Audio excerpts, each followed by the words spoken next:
Chuwi has released now their 5th generation of the CoreBox. The CoreBox being a small form factor PC. This one now has a Core i5-13500H.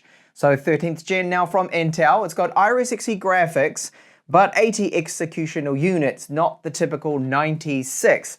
So it has 12 cores, 16 threads, and it can turbo up to 4.7 gigahertz. It's still quite a potent, fast chip, 45 watt part. And the cooling that Chuwi has in this does have 4 copper transfer pipes on it, and it can handle up to 65 watts, and I'll be giving you a fan sample of it in this video. We also do have Wi-Fi 6. It can run 4 displays at 4K 60, and it does have with this model a PCIe 4.0 SSD, 512 gigabytes, the capacity, and RAM, 16 gigabytes of DDR5 at 4,800 megahertz. Along with the CoreBox, you will find a user manual. There's a product inspection report, original warranty card, and a quality control check card, so someone has checked this off. The power supply, it's a Huntkey brand one, so that's very common. I see a lot of this brand. They make good power supplies.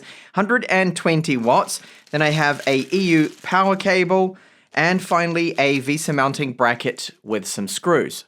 The CoreBox here is looking a little different to the other models, even though it's still using the same chassis as before. They've now gone with this black style to it, which I do like. It's just a bit of a change there. So up the front here, we've got a power on button, 2 Type A USB 3.0s, and a Type-C port that's just data. This is USB 3.0. So unfortunately, there's no USB 4.0 would have been great on this Type-C or Thunderbolt, but it's lacking it. And that's one of my big cons of this unit here from Chuwi, is it lacks that Thunderbolt 4 or a Type-C USB 4.0 would be great. Kensington lock slot, another 4 USB 3.0s, 2 HDMI 2s, 2 DisplayPort 1.4s here. So with these 4 here, you can run, yes, 4 displays at 4K 60, but we don't have your HDMI 2.1, which would have been nice with this unit here. Now we've got a 2.5 gigabit LAN port, audio jack, and that is our power in. And you can see quite a large vent here at the back. Now the cooling can handle 65 watts, even though this is using a 45 watt part, which is Intel's Core i5-13500H, which does have 12 cores, 16 threads, maximum turbo is 4.75 gigahertz. And you see that Chuwi's gone with this new design here, a logo on the top of the lid. This used to be like a gray color before, and it didn't have any of this logo or anything with the previous models. The underside has what looks like 2 fans here, but there are no fans with this model in this location. It's just below this, and I'll show you with the cooler that we have. And 2 solid rubber feet. There are 4 screws on the bottom to remove to gain access to the internals.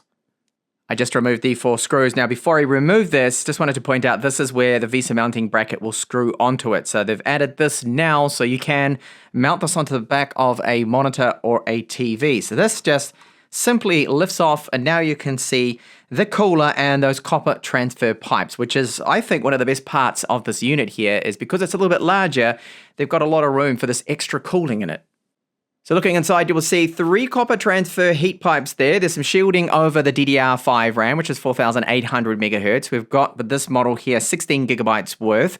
And this is our Wi-Fi card that you can upgrade or change. So it's an AX201, which is Wi-Fi 6, SATA connector right there, and a power cable, but they don't include in the box the cable for this. So it looks like they had a plan or just decided not to use it, that you could add a secondary SSD, a 2.5-inch one. There certainly seems to be room in here. Well, not quite, just because of where the heat pipes are. I think that's why they decided against it. But the connector, still there, of course. And then the SSD, well, that is located on this top lid here. So I've removed those 4 screws there. You lift that up, and you've got here our boot drive. Now this is a 2280. It is a PCIe 4.0 SSD, 512 gigabytes, and I'll show you the speeds of that later on in this video. So it's easy enough to replace the boot drive, but a secondary SSD, sadly, there's no other M.2 slot within this. And as I showed you, just that SATA connector, but we lack the cables for it. Now you could source from, say, AliExpress the cable for it, but I don't see where you're going to be able to secure a 2.5-inch drive within it without have it just kind of rattling around inside, which is not ideal. Now the RAM, this is just a single 16 gigabyte stick there, which is great if you plan to upgrade to 32, but I really wish it was two 8 gigabyte sticks. That means it would be in dual channel, and especially because it's running off Iris Xe graphics with 80 executional units, so it does need another stick. So what I'm going to do here is I'm going to add the 16 gigabytes here to give me then a total of 32 gigabytes of RAM, but to ensure it's going to be running in dual bandwidth. And why is this? Well, I want to see exactly what the top peak performance is going to be out of this unit here running in dual channel, which really, let's face it, the integrated graphics is going to need all the help it can get from that RAM bandwidth. Here is our BIOS, and it is pretty much locked down completely. All we have under security, you can see you got secure boot options. Boot, you have the AC power loss policy that you can turn this to be always on. Good if you're going to run this as a server. Fast boot, a few other kind of settings in there, but nothing, no advanced settings at all. Then we've just got our boot override, and that's it. No advanced settings, kind of disappointing. Can't change the power limits, no undervolting, none of that. All very locked down to us, this BIOS. So the 5th edition now of our CoreBox. This is running Windows 11, and it is the home version. So you can see right there, Windows 11 Home, so version 22H2.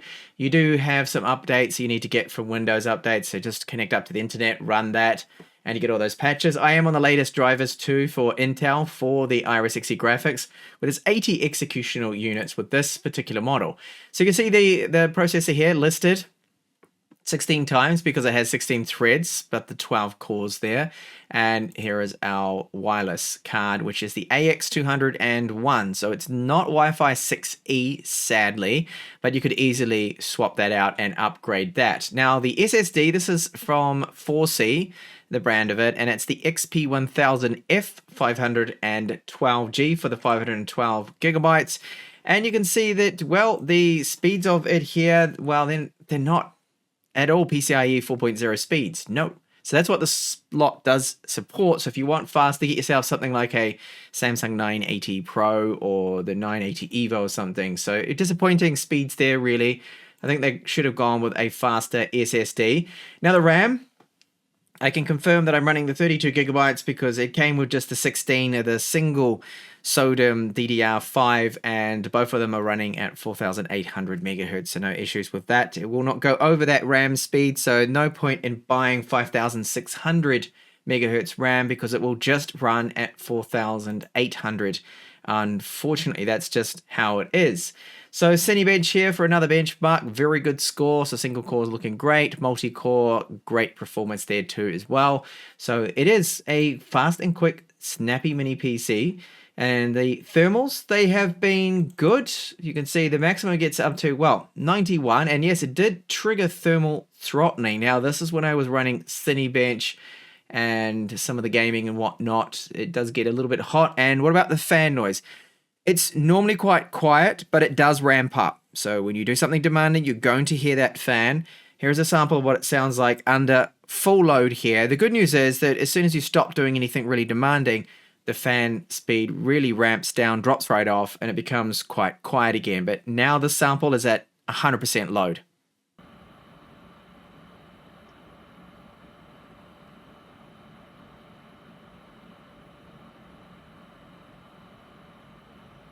Video playback, very good. So VP9, HEVC, and all those kind of demanding files, it handles the Iris Xe graphics.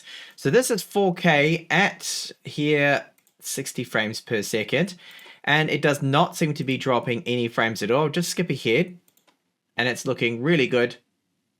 Not a problem. And now HEVC, this is H.264, 40 megabytes per second, 10-bit. And again, not dropping any frames, running really well, although it looked like it's just now and then dropping a couple of frames there. I think it's to do with the video playback, but it is normally very good, really smooth, no problems decoding that with the Iris Xe graphics. Decoding now YouTube, this is using a VP9 codec, you can see, and it's 4K 60, not a problem. The 16 drop frames was just when I maximized the video at the start.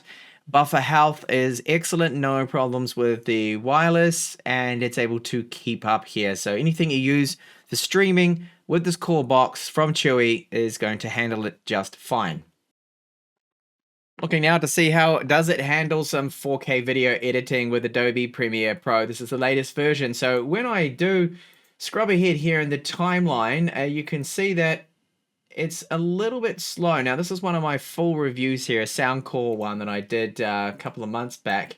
And yeah, it's all right. Well, I can probably just edit this, but I have noticed that it will get slow at times with the timeline here, which is only up to 12 minutes here. So it's just manageable. But ideally, you want to have a dedicated GPU for this kind of workload, even with such a basic edit like this one that I have here myself.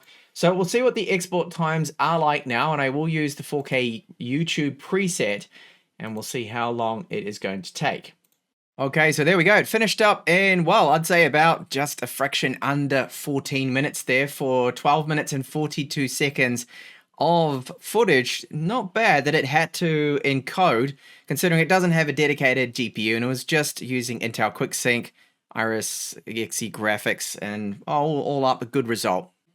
GTA 5 now, so I do have this game set at 1080p, medium settings, and it's running well, even with the 80 executional units for Iris Xe graphics, which I typically review with 96 executional units. Still faring very well. You're getting close to 80 frames per second here in GTA 5 at 1080p, so very playable. Looks okay. It's, yes, a very old title now, but still a good game. So the graphics performance is as expected for this. Now, I did want to show you a clip of it running Starfield, but it came up with a message saying that it doesn't meet the minimum requirements, the Iris Xe graphics. So that's a shame. It really does want a dedicated GPU. The Witcher 3 now, and this is with the big patch. So that last one, that's version 4.04 at the moment. Now, I'm just going to run this game at 720p low setting preset, and the reason is I think that is the best for us for the Iris Xe graphics with the 80 executional units. So let's jump into some gameplay.